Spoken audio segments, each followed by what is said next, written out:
Here again with my universal QIC tape reader, I thought I would add the benefit of actually understanding, now that I have the track alignment tool, of actually understanding exactly where the head position is on the tape as it relates to the track.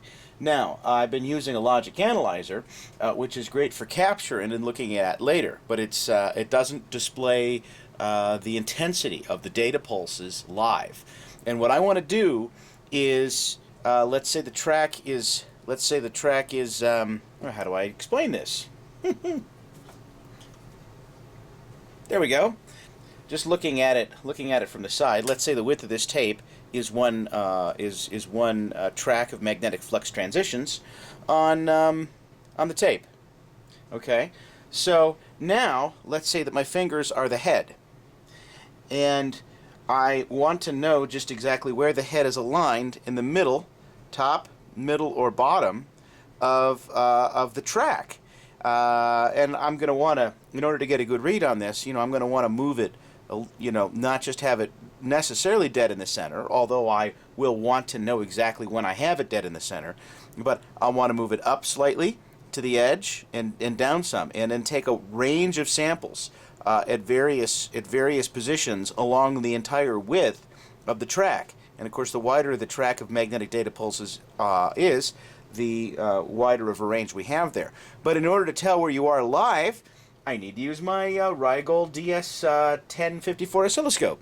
I'm sure any oscilloscope would do, but that's just the model that I have. So, if you watched in my previous videos, you'll understand that the hardware produces noise when a tape is inserted. If I were to remove a tape, yeah, sure, let's do this. If I were to remove the tape, you notice that the noise goes away here on the oscilloscope. It just basically goes to more or less a flat line. There's a little bit of signal there, and I have a feeling that that is this looks like noise of a different kind. This looks like noise of interference, maybe between the maybe I don't have a shielded cable or something. Maybe it's just what's picking up in the atmosphere. Maybe it's the difference between the power supply and this. I'm not particularly interested in measuring what that is, so I'm not going to go there. But this, if I were to capture on my logic analyzer, this would just be a flat line right here. But if I were to capture on the logic analyzer with a tape inserted, let's put in a test tape here. With a tape inserted, now I see noise that looks about like that. The tape's not moving, but there's definitely noise there. And I want to make sure that you can actually see that difference. It might be a little bit too subtle on the video. And I'm noticing that angle is everything with the camera here. So once again, with the tape out, this is basically a flat line. You can see the fluctuations there with the noise, but with the tape in, with other noise, right? And I think I commented on where that might be coming from. It might be from unshielded cables. It might be the difference between this power supply and something else. I'm not going to speculate on it. I'm just going to recognize that it's there, but with my logic analyzer, this is basically a flat line. With the tape in, here's the noise. Okay, so that is the noise. That's what the noise looks like. Now I've adjusted this, so that the scale, horizontal and vertical scale, basically makes the entire noise fills the screen. I'm not particularly interested in taking accurate measurements on it. I want to see how dense these particular pulses are.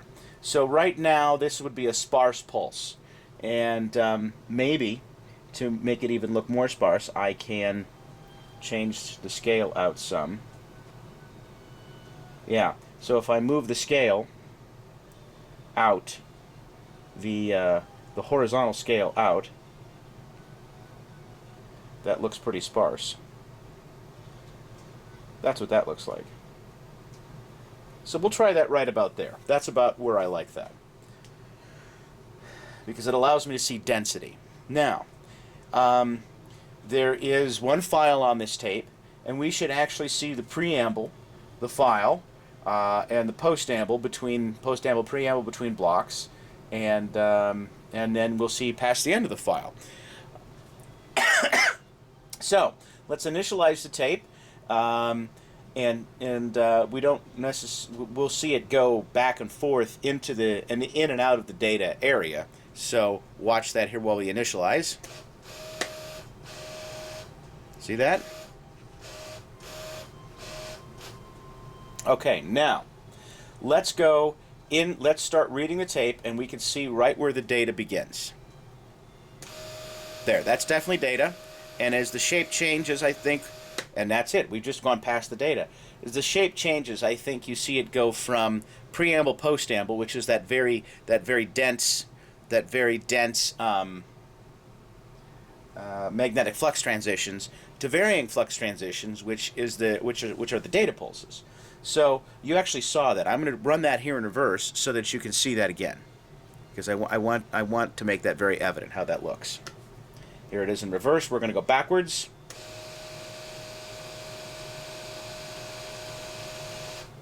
There it is. That was it. We saw postamble, file, preamble. And you can see the shape change slightly. Yeah. So, and please forgive me. I am not an expert with the oscilloscope. I basically learned to use it pretty much just for this purpose. So I may be using some terms wrong, and I apologize for that. But please feel free to make some corrections in the comment sections to me. I always appreciate feedback. So now let's put in a tape with a track on it. I've done some hardware modifications here, in addition to this, that allows me to bypass the tape reset. But I'll go into that in another video. Bypassing the tape reset. It doesn't know that I've taken the tape out and put in another tape, maintaining the same head position, but the tape's now in a different position. It doesn't know that I did that because this switch basically overrides the switch that senses that the tape is either in position or been removed. That was a simple circuitry hack. Okay, back to the oscilloscope here. So now I have a tape with a continuous stream of magnetic flux transitions from the beginning to end on track 0, and we're currently aligned to track 0. So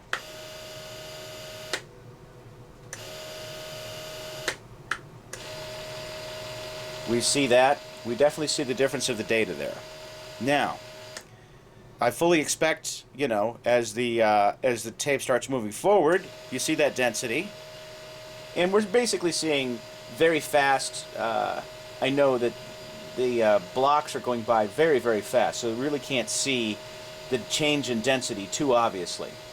The only reason we saw it earlier for the preamble is the preamble is a many multitude longer of dense magnetic flux transitions at the beginning of the track than it is between blocks. If you look at my QIC 11 and QIC 24 format pages, you can see all of the specs on those particular formats. So, but detecting that is not really what I want to do here. What I want to do here is to determine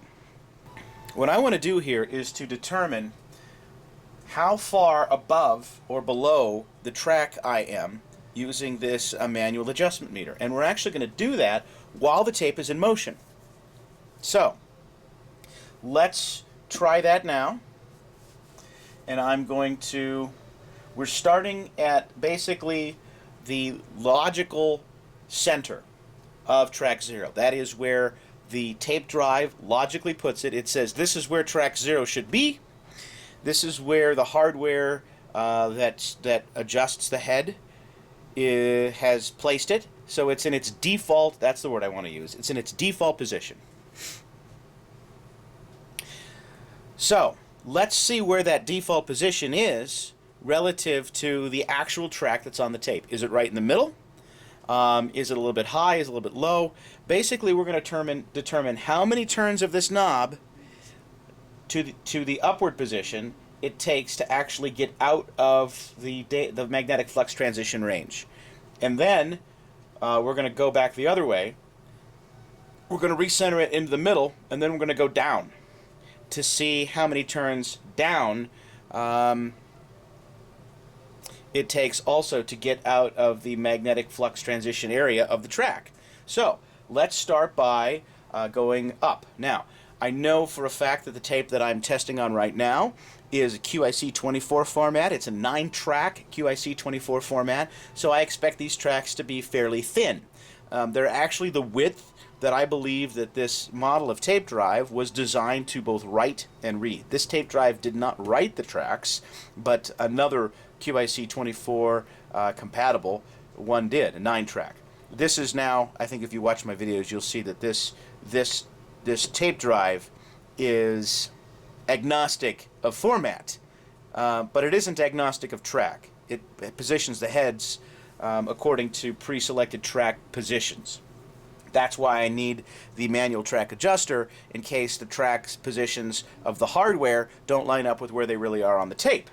So in order to get a better read, we need to manually adjust that. We're going to demonstrate a couple of different tape types, but starting with QIC 24 9-track format. So let's just run this and see how many turns up before it gets out of the center of the area. Make sure we have good reflection or lack of reflection on the screen here. All right, here we go. There's the data. So I'm going to energize this adjustment, and I'm going to go up half a turn, 1 turn, 1.5 turns. Oh, did you see that? 1 3/4 turns. It completely goes out of the area. Back down to 1.5, 1 3/4. So there it is. I'll stop that. It basically I can go up 1 3/4 turns before I leave the track area where the magnetic flux transitions are. Now let's recenter this and go the other way. Instead of just going down, I'm actually going to go through a procedure where I let the hardware reset itself to center, and I'm going to do that by using my override. I'm going to swap tapes to the one that I used to reset this, because what I don't want to have it do is to rewind that tape all the way back to the beginning unnecessarily. And you know, that's always helpful if I have a tape that is very, very old and fragile and I don't want to run it back and forth any more than absolutely necessary. Power cycle this.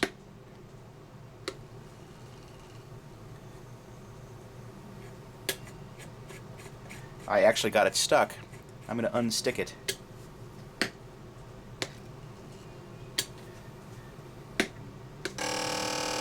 Okay, I think that's good.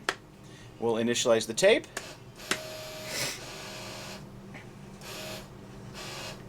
You probably couldn't see that, but the head did move exactly the way it's supposed to.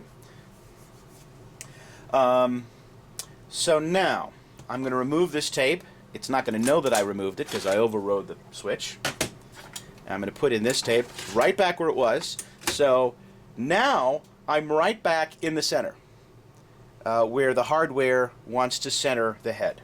So now I'm going to do the same thing again, except I'm going to count how many turns down I go. So here we go. All right, so energize this, and now instead of turning up, we're going to turn down.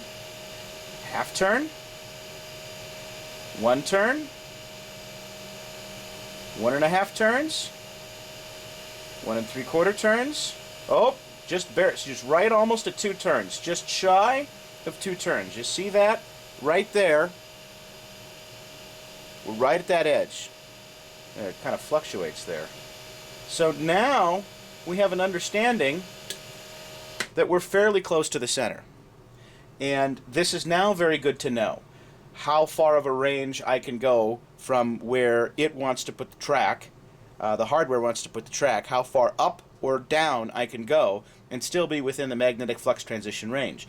And then I can more intelligently choose a location in between that range where I want to try different samples to get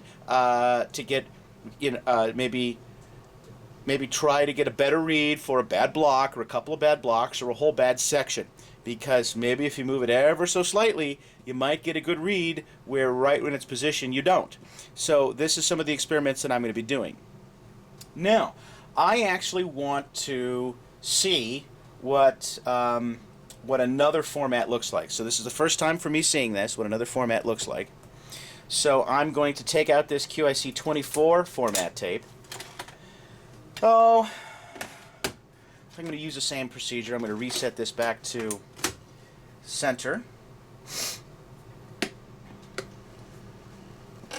There we go, it's unstuck. Initialize.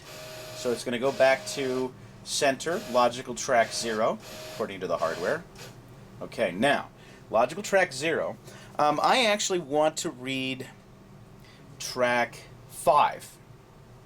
So I'm going to, I don't know that it necessarily matters what order I'm going to go into, but I'm going to go track 5, which is this switch and this switch. Okay, and as soon as I hit go, it's going to adjust this to where it thinks track 5 should be. Okay, it just moved to track where it thinks track 5 should be. Now, I've positioned it in what it thinks should be the center of track 5. Now I'm going to take out this tape, and I'm going to put in the tape that I want to read. I actually want to read this one in reverse. This is an older, fragile tape that I want to be very, very careful with. So you get to see this live, or recorded, but I'm trying this now with this tape for the first time.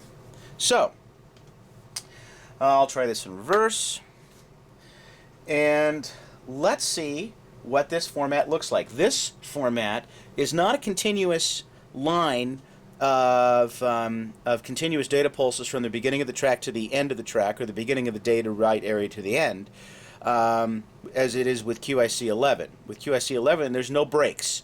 There's data, preamble, postamble, data, preamble, postamble, data, preamble, postamble, continuously for the entire track until the data is done. On this format, which is the enigmatic Kennedy 6450 format, there are data block gaps, right? So they're called interblock gaps. Some people call them inter-record gaps, but the manual for that hardware calls them interblock gaps. And so in between the blocks, there's no pulse transitions, magnetic flux transitions. So we should actually see that represented here. I don't know how fast it's going to be, but let's look. Now, it's going too fast to see it. I don't see, I thought I'd see blip, blip, blip, blip, blip, blip, blip, blip. I guess the space in between the blocks is still a lot shorter than the width of the block themselves, and so I wasn't able to discern this. I don't know how to adjust my oscilloscope in order to make that more obvious. I'd like to, just for fun. If anybody knows, please make some suggestions. I will try that. But the whole point here is I want to see where I am in the center of this particular track. So here I am documenting this for the first time. All right, so let's see how far up I can go. Energize this. Up. Half turn. 1 turn. 1.5 turns. That's not looking so good. Oh, look at that. Maybe you can see the difference between them. 2 turns. Wow. Okay, almost 2.25 turns. Now I'm going to stop that. I don't know what that was. I think it might be... I have looked at the contents of this track with some not so good reads, and I do know that some of the blocks have a lot of zeros or Fs, and the data pulses for an F, continuous Fs for many, many blocks, the frequency is much less. So I think that's what you were seeing, is those consistent blocks. Instead of intermixed text and data, these were repetitive hexadecimal values throughout entire blocks for many, many, many bytes, maybe even megabytes. Okay, anyway, that was 2.25 turns up. Very good to know. Now I'm going to do the same thing and determine the turns down. Reset this back to center.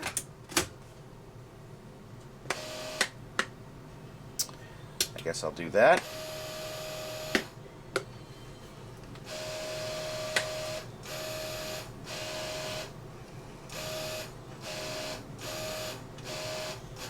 Okay, there we go. Now, I want to go to track 5. I already still have this at 5, so there it is. It just went to 5. Now, I'm going to make sure that it doesn't know I take the tape out. Take the tape out, put the other tape in right back where it was. And now, we should be back in where the hardware thinks is the center. And so I'll center this at the top so it's easy to keep track. By the way, if you haven't watched my my video demonstrating exactly how this works, you'll want to do that. Because when I turn this right now, I'm not moving the head. It isn't until I hold this switch in position, this momentary switch, that it's actually moving the head.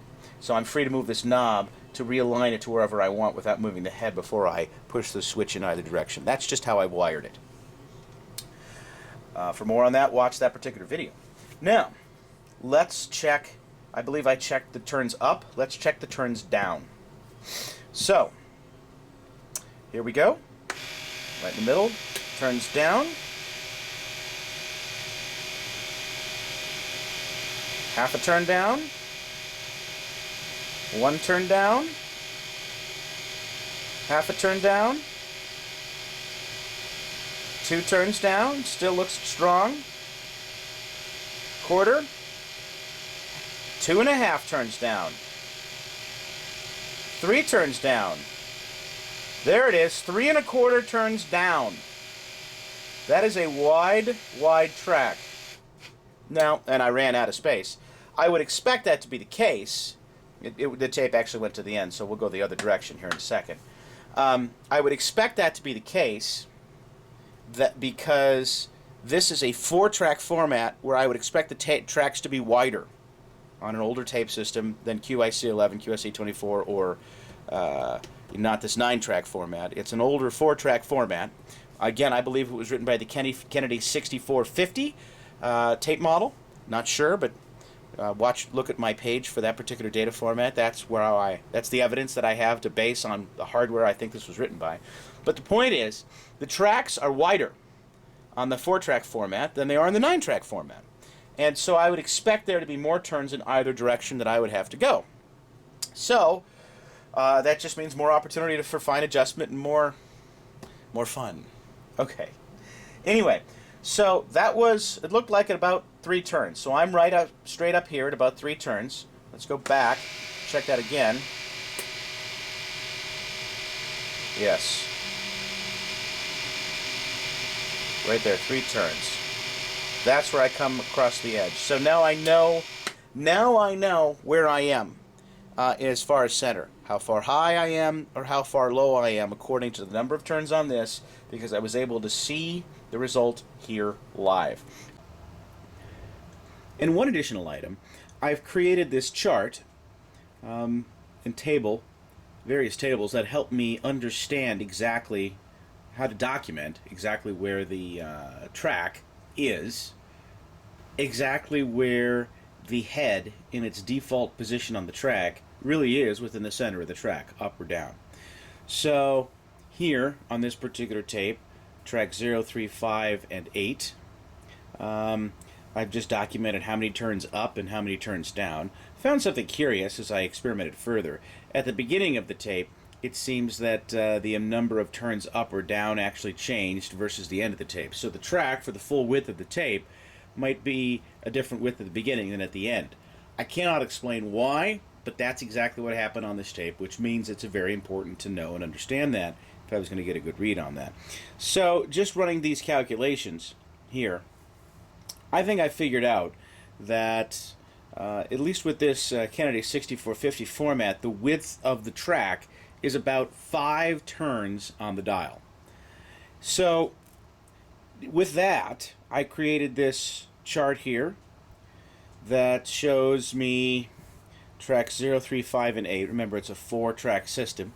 And I used I found that the closest track to the 4 tracks, the closest track on the 9-track reader to the 4 tracks of the original tape system were tracks 0, 3, 5, and 8. Check out my page again on the QIC Kennedy 6450 format to see exactly how I derived that. Anyway, but I just wanted to explain this chart because I think it's good to be able to use something like this.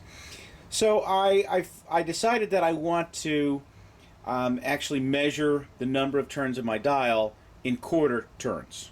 So 4 turns per whole, or 4 quarters per whole revolution of the dial. And so since it's 5 full revolutions of the dial from all the way at the bottom of the track to all the way at the top of the track, I've numbered this here 1 through 20. 5 times 4 is 20. And so 1 turn, 2 turns, 2.5, 3 turns, 4 turns, 5 turns. Just help me visualize this on paper so that I can understand how to think about it and make good decisions about what I just showed on this particular video. So I've just come up with my own symbols here where I figure out exactly where the default head position is on the track.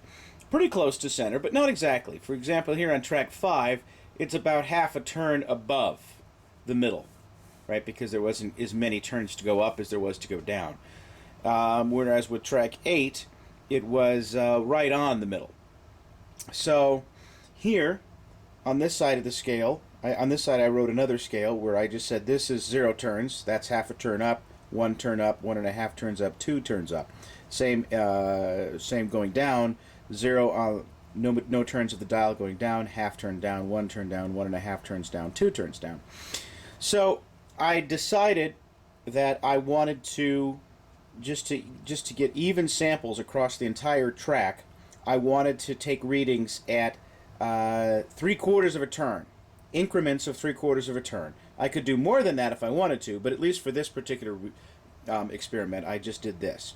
So 3 reads above the track and 3 reads below the track. Now with track 8 being at the bottom, I ran into the physical limitations of how far the head could go down, and it couldn't go down any further than that. So that's why I drew this limit right here, because I couldn't go down any further than 1 and 3/4 of a turn, 1.75 turns. That's it. It would just physically hit the stop. So I couldn't go any further than that, even though I could go further on these other tracks. So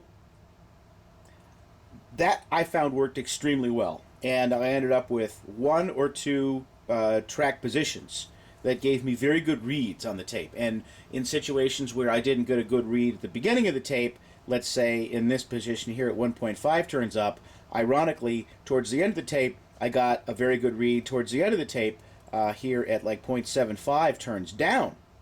And so then using my error correction methods that I've documented on the QICreader.com site, I simply put those together to make one full track of data pulses without any errors, and it worked out extremely well. Now, one more thing here. So when I find that this center dot is a little bit above center, I wanted to visualize this, so I just created the sliding scale. So here, this agrees. That one's right at the center. This one is a 1/4 turn up. So I just shift the scale, shift the little piece of paper up that much, and then it was easier for me to say, okay, that's half turn up, 3/4 of a turn up, 1, 1.25, 1.5, 1.75, so on and so forth. And so now I have basically created my own system for measuring this stuff. And I thought I would just share how I documented it in case anyone else wanted to do the same, or so that I don't forget it and I can refer to this video later, many months or years down the road, if I want to try this again. Also, I just made notes of the winners here. The tracks that did very, very well. For track 5, it seemed I actually got 3 very good reads, each with different sections of the track, beginning, middle, and end, from the beginning of the tape, middle of the tape, and end of the tape. So it's very interesting how that fluctuates from the beginning of the tape to the end of the tape. That's something else I wasn't expecting, but this system is really showing this. So 2 turns down was good, 0.75 turns down was also good, and 0.75 turns up was also good. Here with track 8, the best read was just one of them. One was clearly better than all the rest. It was 0.75 turns down. Whereas with track 3, 2 turns up did extremely well. Now I didn't put measurements here on track 3 yet because I had done this without this chart, so I was using a guess and by golly method. Guess and by golly it worked. Okay, So hopefully this helps any of you that are wanting to build a device like this and read tapes that were previously thought unreadable, and understand really what's going on inside the tape with the magnetic flux transitions, and get every single bit that you possibly can off the tape. Let me know if you have any questions. Again, I appreciate everybody's comments and feedbacks. Thank you so much for watching.